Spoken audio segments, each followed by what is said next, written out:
you see the same thing with this misleading statistic, about coronavirus. 70% of the people in Louisiana are Black that have died from it or whatever. And it's like, but the state, and then the thing is, but the state is this percent white. But if you actually break down the population densities of the places where it's happening, like New Orleans had by far the biggest outbreak in Louisiana at the time, and it's something like 60% Black. So 70% is still a discrepancy from 60, but it's not the same kind of discrepancy from like 20 that they were trying to imply by using statewide data. But also there's loads of really complicated, so as someone who's basically just a rational person, I'd be really reluctant to publicly come to any conclusion as to why that might be. So it might be the case that it's to do with poverty or to do with discrimination against African Americans. I have no idea, but sure. I would also be open to the fact it might be to do with, for example, cultural behavioral patterns in different communities. Correct. So I think that in like the ultra-Orthodox communities in America and ultra-Orthodox Jewish communities in Israel, for example, there's been like problems to do with clamping down on social gatherings because super religious communities tend to hang out in groups and live in more overcrowded houses and do more social stuff and so on. But I'm not going to say that it's because of that. I'm just saying I'm open to that possibility. But no one would look at Israel and say, oh my God, this is proof that it's like the ultra-Orthodox community must only be explained as being oppressed and that's it. There might be other factors. Whereas what's happened is politicians just seize on these statistics and then are happy to just use them to further a divisive narrative, which has nothing to do with being worried about racism. I'm really worried about racism, but they're just using it to manipulate narrative. It's very hard to look at this for very long and not conclude that they are using, we'll call them for the sake of discussion, oppressed groups as props to push a narrative. Yeah, a classic example is like the gender pay gap thing as well, which is obviously there are some forms of oppression faced by women which men don't face. And there are some things which men face. For example, they're much more likely to die in the workplace or go to prison, for example, than women. I'm not saying that means men are oppressed or anything. Obviously, women have a hard deal in some ways. But the way that the narrative is just constantly pushed is basically statistically inaccurate. And you get these people who grow up who are 23, who work in a law firm, who go on BBC Radio and say, oh, I've experienced so much oppression, this is why. When actually, statistically, I think you're more likely to be getting paid slightly more if you're a graduate and you're female than you're a guy. So it doesn't match up statistically, but you still get that story perpetuated the whole time. Right, and it's exactly. That's got nothing to do with being anti-sexism. It's just purely being statistically accurate and rigorous. Right. And so, you brought up, and I agree with literally everything you said. So everybody thinks I'm some right-wing lunatic or whatever, but no. But so you brought up that you're a rational person, and I'm a rational person, I believe, as well. And, we're like, well, what's the evidence? And no, not what's some evidence, what's the totality of evidence? And what is the most accurate story we can tell? And let's base our policy off of that. And of course, that's our agenda. Why did we write these fake papers? Why are we doing the work we're doing now? Because we do believe these problems are important and all of this, and they need rigorous, good research, not, some narrative pushing bullshit. So that's where I'm motivated. But when you said that you're a rational person, because now I can think in social justice because I've spent so much time in it, what I immediately realized is that the thing that they say about people like yourself and like I who say, oh, no, let's have rigorous research. And this should be alarming to everybody who thinks that being rational and using evidence matter. The thing they would say is, well, no, it's actually a white, Western, Eurocentric narrative that you believe that you can be rational, that you can believe that it's possible to be a rational person. And that's just a form of either privilege or internalized dominance. These are different terms they might use for it. White innocence, white ignorance, willful ignorance, active ignorance. I mean, you can just go on and list lots and lots and lots of them that allow you to believe that you're rational and to ignore the fact that you're biased. And that's shocking. The idea that, hey, I want to hold up as an ideal that we're going to approach this as rationally as possible and deferring to as much evidence as possible is in social justice theory. So again, it trickles down into activists at various degrees. That is just a narrative that people in a white, Western, Eurocentric frame, mostly white, Western, Eurocentric people, have told themselves to believe that they're superior to other people. And so when we say I'm rational and I think this and that, they'll say, oh, well, you're just reinforcing the narrative of your own dominance and you're excluding other ways of knowing. And you don't even know that you're doing it because you just think it's natural. And thus you possess a form of false consciousness. And the whole game, they say, oh, you have to be an anti-racist. The whole game of anti-racism is to get you to constantly believe that you are in a state of false consciousness and that you shouldn't be. And it's so perverse that, I mean, it's, again, I just sound insane when I try to describe this stuff, and it's so frustrating. My life is actually quite miserable right now because people think I've gone too far into it, and I now come off like a lunatic when I tell them, no, the real belief that they have about merit. And I'm not talking about necessarily merit like you earned your way to your job, but that's one thing.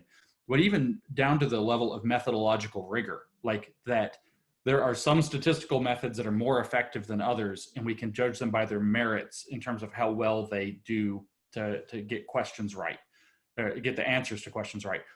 Even that is considered to be a myth that was created by white, Western, Eurocentric men in order to be able to perpetuate their dominance and exclude other ways of knowing, in particular emotion and storytelling about one's lived experience as it has been interpreted, because it can only be interpreted authentically if it's through theory. Otherwise, Kanye isn't black anymore.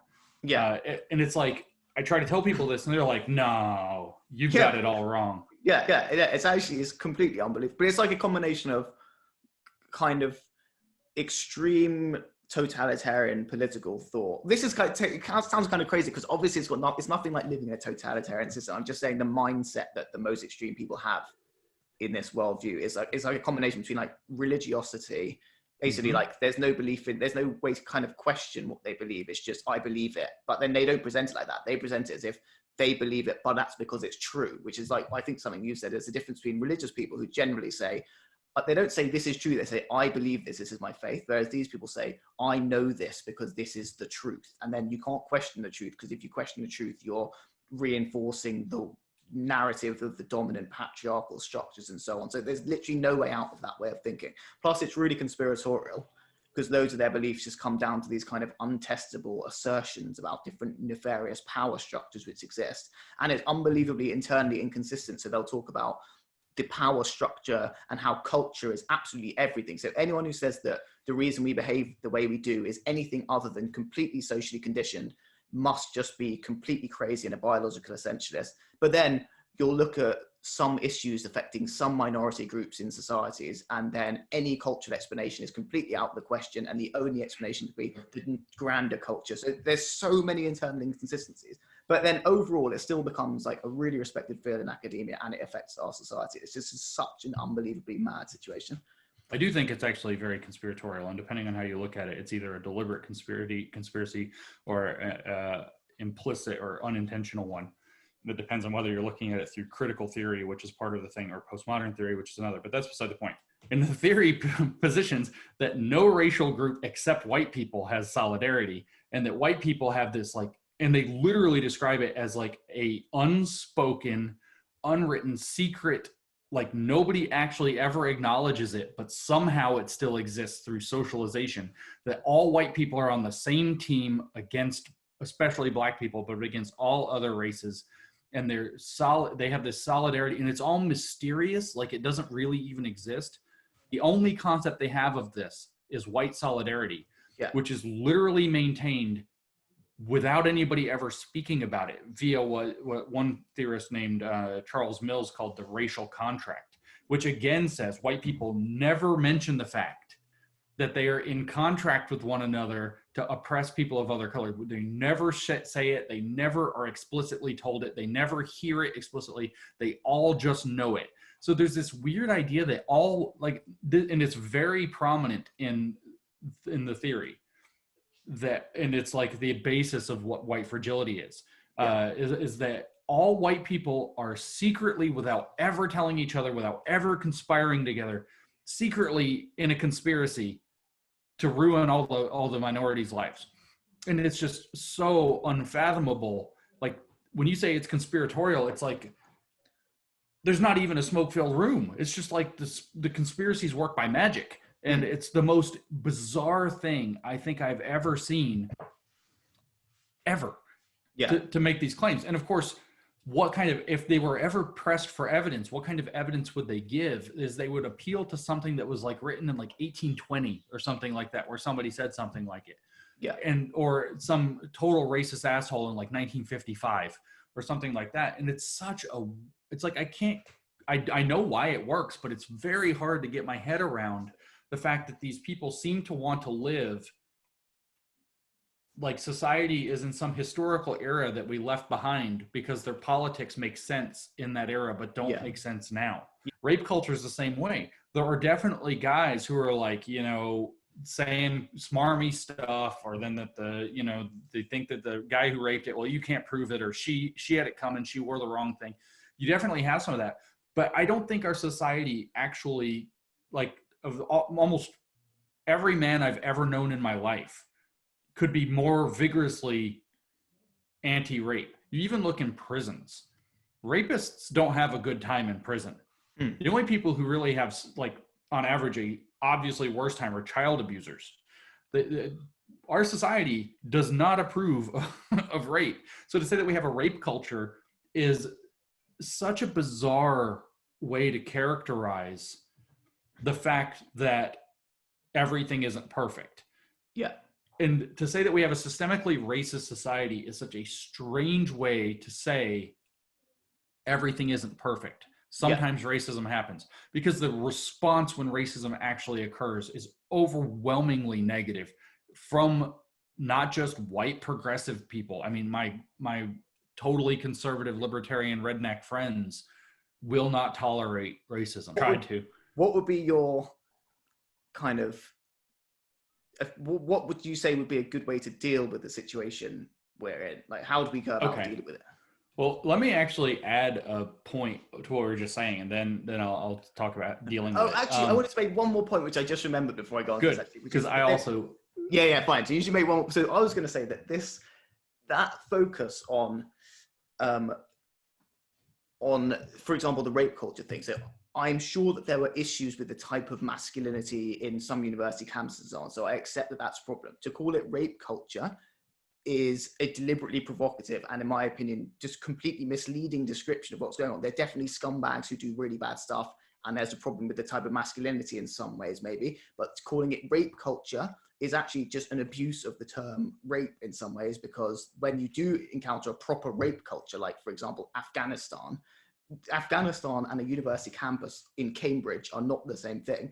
And at the same time as that was going on in the UK, to give just a classic example of this, we had an actual rape culture situation where there were grooming gangs across which were actually raping young kids. They still are, yeah, and it wasn't investigated because of, like, kind of concerns about highlighting the ethnic background of the people who are involved with it and so on. And it's like, okay, I can understand those concerns, but if you're insisting that rape culture is what it's like in Cambridge, and you're saying nothing about that, and actually you're stopping people talking about it, you can't claim to care about rape culture. You're just being an unbelievable hypocrite, basically. As you and I have discussed this entire time, there are these problems.